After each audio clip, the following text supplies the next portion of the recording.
અગિયારસ હોય, મોડા વ્રત હોય કે પછી ગૌરી વ્રત હોય કે કોઈ પણ પ્રકારનું વ્રત હોય, તેમાં ખાવાની મજા આવે તેવી જુદી જુદી 5 વાનગી તૈયાર કરીશું. તો સૌથી પહેલાં પેડાની રેસીપી તૈયાર કરીશું, જેમાં ગેસનો ઉપયોગ નથી કરવાનો.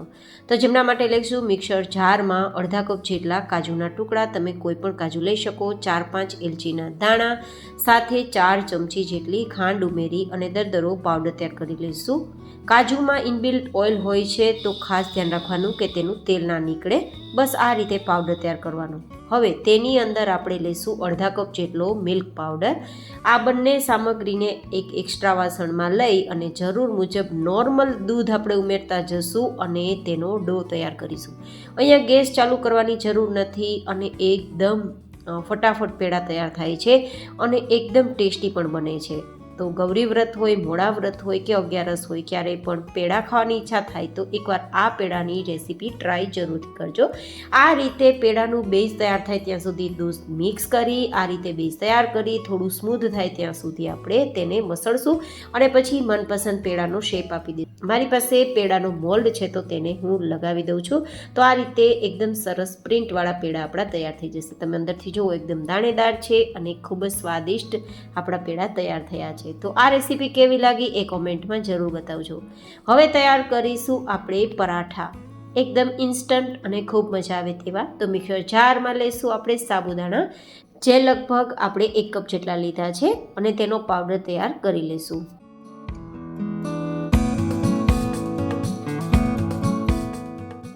અને હવે તેની અંદર ઉમેરીશું 1 નાની ચમચી જેટલું જીરું, 1 નાની ચમચી જેટલા મરીના દાણા અને થોડી મરચાંની નાના ટુકડા, તીખાસ પ્રમાણે લઈ શકાય, અને થોડા લીલા ધાણા ઉમેરી દઈશું. અહીંયા આપણે સેંધા નમક ઉમેરીશું. જો તમે મોડા વ્રત કે ગૌરી વ્રતમાં સેંધા નમક ના લેતા હોય તો અહીંયા નમક ઉમેરવાનું નથી. આ જ રીતે મોડા પણ પરાઠા તમે તૈયાર કરી શકો, એ તમારી ચોઈસ રહેશે.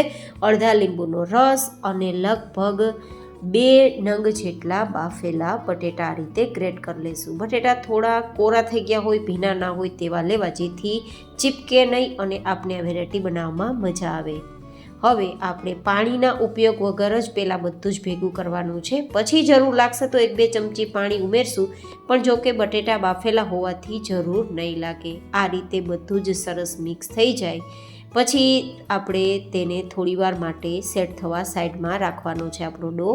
5 મિનિટ પછી આ રીતે આપણે જેટલો પરાઠામાં લોટ જોઈએ તેટલો હાથમાં લેવાનો છે, જેવી રીતે રોટલી તૈયાર કરીએ તે રીતે, અને પછી એકવાર આ રીતે વણી લેવાનું છે. આ જે આપણું પરાઠું તૈયાર થાય છે તેને એક સરખી સાઇઝ આપવા માટે આ રીતે આપણે છાપી પણ શકીએ છીએ, એ તમારી ચોઈસ રહેશે. જો કે કિનારી ફાટે તો પણ પરાઠા તો ટેસ્ટફુલ બનશે જ. હવે તવા પર આપણે જેટલા સમય તેટલા નાના પરાઠા ગોઠવી દઈશું અને અહીંયા આપણે જરૂર મુજબ થોડું બંને સાઈડ ઘી લગાવશું. જો કે તમે તેલનો ઉપયોગ કરી શકો છો, પણ હું ફરાળ હંમેશા શક્ય હોય ત્યાં સુધી ઘીમાં જ તૈયાર કરું છું, તો મેં થોડું ઘી લગાવેલું છે. આ પરાઠામાં વધારે ઘીની જરૂર રહેતી નથી, તેલ ઉપયોગમાં લ્યો તો પણ વધારે જરૂર નથી રહેતી, અને તેમ છતાં ટેસ્ટફુલ બને છે અને બિલકુલ સમય પણ નથી લાગતો. તો તૈયાર થયેલ આપણા આ પરાઠા છે તેને આપણે દહીં સાથે ખાઈ શકીએ છીએ, કોઈ પણ ચટણીની જરૂર બિલકુલ નથી. તો તમને આ પરાઠાની રેસીપી કેવી લાગી એ કોમેન્ટમાં જરૂર બતાવજો. હવે તૈયાર કરીશું ટેસ્ટી ઇન્સ્ટન્ટ ઢોકળા. તો જેમના માટે મિક્સર જારમાં 1 કપ જેટલો સાંબો લેશું અને સાંબાને આપણે પાવડર તૈયાર કરવા માટે દળી લેશું. આ રીતે પાવડર તૈયાર થઈ જાય પછી તેની અંદર આપણે અડધા કપ જેટલું દહીં મિક્સ કરીશું અને 1 નંગ જે કાચું બટેટું હોય ને તેની છાલ કાઢી ટુકડા કરી અને ઉમેરીશું. જો કે બટેટું ઉમેરવું ટોટલી ઓપ્શનલ છે, પણ જો ઉમેરશો તો સ્વાદ ઢોકળાનો 2 ગણો વધી જશે. અને સ્પેશિયલી જો આપણે નાની દીકરીઓ માટે ફરાળ બનાવતા હોય અને બટેટું પસંદ હોય તો તેમને મજા આવે. 1 ચમચી આદુના ટુકડા અને 1-2 ચમચી કે સ્વાદ પ્રમાણે મરચાંના ટુકડા, 1 ચમચી તેલ ઉમેરી દઈશું ઢોકળા અંદરથી સોફ્ટ થાય તેના માટે. તેમાં સ્વાદ પ્રમાણે સેંધા નમક, જો સેંધા નમક પણ ફરાળમાં ના લેતા હોય તો નમક ઉમેર્યા વગર જ આ રીતે ગ્રાઇન્ડ કરી લેવું, પાણી ઉમેર્યા વગર. પણ જો કે ઘણા લોકો વ્રતમાં સેંધા નમક ખાય છે તો મેં ઉમેરેલું છે. ઓકે, હવે આ રીતે થોડું પાણી ઘટ્યું છે તો પાણી આપણે થોડું મિક્સ કરીને ફરીથી ગ્રાઇન્ડ કરી લઈશું. જેવું ઢોકળાનું બેઝ હોય ને તેવું પોરિંગ કન્સિસ્ટન્સીવાળું રાખવાનું છે, વધારે થીક પણ નહીં અને વધારે પાતળું પણ નહીં. થોડીવાર આ રીતે ચલાવી દેશું ને તો એકદમ ઢોકળાનું જે બેટર છે ને તે ફ્લફી થઈ જશે. ઢોકળા આપણા અંદરથી સ્પંજી જાળીદાર થાય ને તેના માટે. અને હવે તેને થોડીવાર માટે સાઈડમાં રાખી દઈશું. ત્યાં સુધીમાં આપણે ઢોકળા પાથરવા માટેની જે પ્લેટ હોય તેને એકવાર તેલથી ચીકણી કરી લેશું. બિલીવ મી ગાઈઝ, આજનું ફરાળ જે કોઈ વ્યક્તિ ખાશે તો વ્રત નહીં કરતા હોય તેમને પણ વ્રત કરવાની ઈચ્છા થશે. હવે 5-10 મિનિટ પછી આપણે આપણા બેટરની અંદર 1 પેકેટ ઈનો અને થોડો લીંબુનો રસ આપણે મિક્સ કરી દઈશું, જેથી અંદરથી ઢોકળા ફ્લફી એન્ડ જાળીદાર તૈયાર થાય. એટલા ટેસ્ટી કે ફરાળી ઢોકળા હોવા છતાં નોર્મલ ઢોકળાનો જ ટેસ્ટ તમને જરૂરથી મળશે.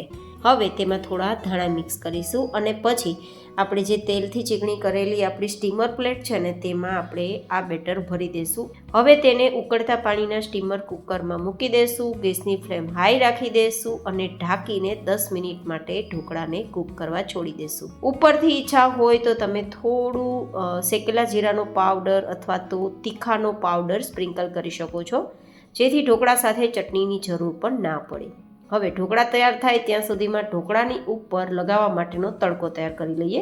તો તેમના માટે તેલ ગરમ કરીશું. તેમાં 1 ચમચી જીરું અને થોડા મીઠા લીમડાના પાન આપણે ઉમેરીશું અને સાથે થોડા તીખાસ માટે મરચાંના ટુકડા. જો કે તીખું પસંદ ના હોય તો મરચાંના ટુકડા ઓપ્શનલ છે, સ્કીપ કરી શકો છો.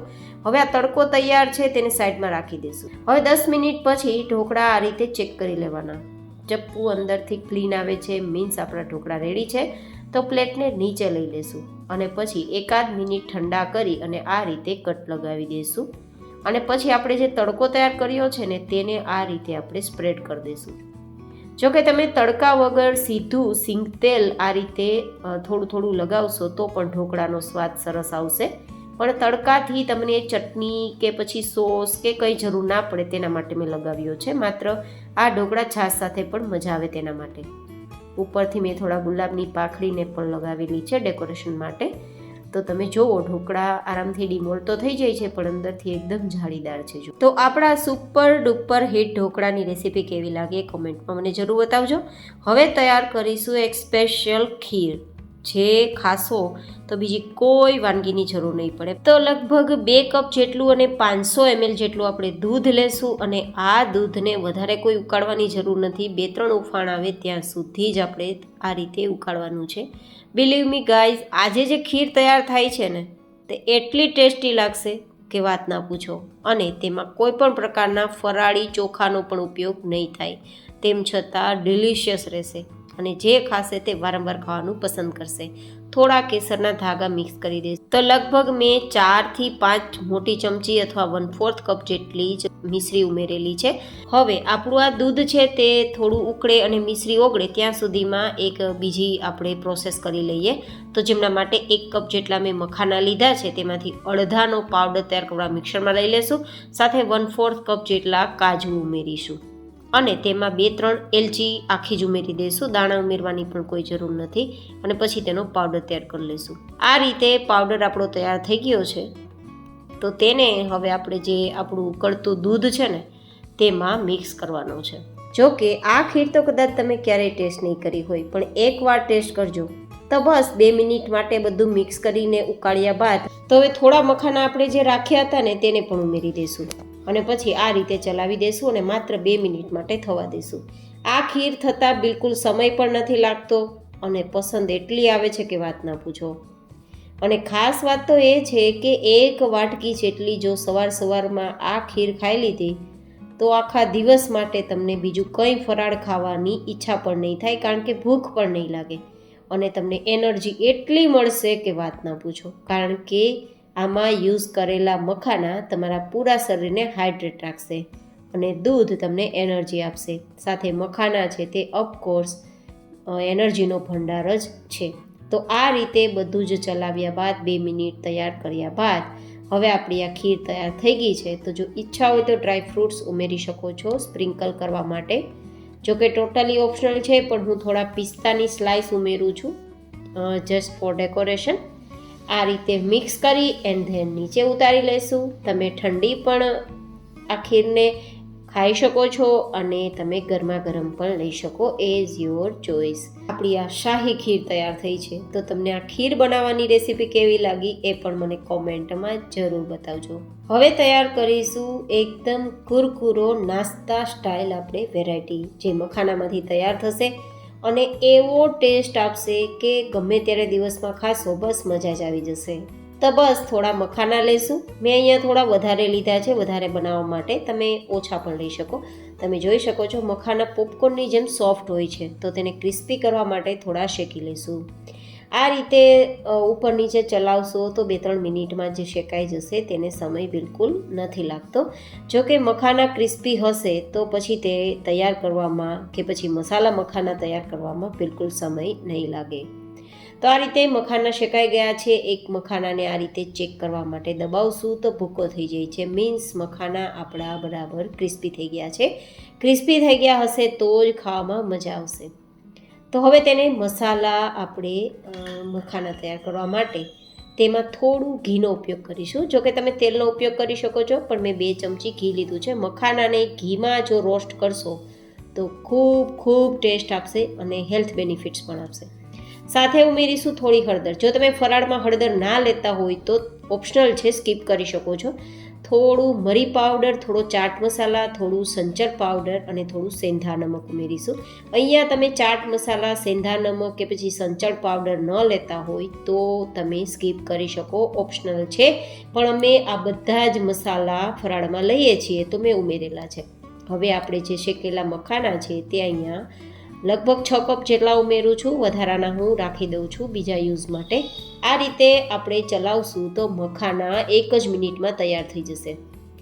આ રીતે મખાના તૈયાર કરી ડબ્બો ભરી તમે 20-25 દિવસ સુધી ખાઈ શકો છો. એની ટાઈમ તમે નાસ્તામાં, સ્નેક્સમાં કે પછી લંચ ડિનરમાં કે બાળકોના લંચ બોક્સમાં કે ક્યારેય ફરાળમાં પણ ખાવા હોય તો પણ બસ આ 1-2 વાટકી જેટલા મખાના ખાઈ લીધા, પાણી પી લીધું તો આખો દિવસ શરીર હાઇડ્રેટ રહેશે, પેટ એકદમ હલકું ફૂલકું રહેશે અને જે તમે ફરાળ કર્યું હશે તે પણ તમારું બેસ્ટ કામ કરશે. તમને પાચન બરાબર કરશે, કારણ કે હેવી ફરાળથી પાચન બરાબર નથી રહેતું, પણ આવા હલકા ફૂલકા ફરાળથી પાચન બેસ્ટ રહે છે. તો તમને મારી આ જે જુદી શેર કરેલી ફરાળી વાનગીઓમાંથી કઈ વાનગી વધારે પસંદ આવી એ કોમેન્ટમાં મને જરૂર બતાવજો. ફરી મળીશું એક નવી હેલ્ધી રેસીપી સાથે. ત્યાં સુધી stay healthy and stay happy.